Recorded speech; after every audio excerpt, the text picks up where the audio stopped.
একজন কাফন চোর ছিল যে মৃত নারীদের কবর খুঁড়ে তাদের চুল কেটে বিক্রি করত। এটাই ছিল তার রুজি রোজগার। কবরস্থানের কোনো মৃত নারী তার হাত থেকে নিরাপদ ছিল না। একদিন শহরের এক নেককার এবং কুরআনের হাফেজা নারীর ইন্তেকাল হলো।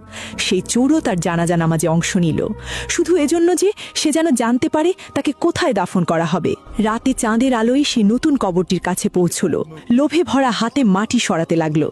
আর যখনই সে সেই নারীর চুল ধরল, ঠিক তখনই হঠাৎ সেই নারী জীবিত হয়ে উঠে বসে গেল এবং কোমল কণ্ঠে বলল, হে জান্নাতি ব্যক্তি, তুমি আর এই গুনাহ করো না। সে কেঁপে কেঁপে বলল, আমি জান্নাতি? আমি তো একজন চোর। নারীটি মুচকি হেসে বলল, এইমাত্র ফেরেশতারা এসেছিলেন।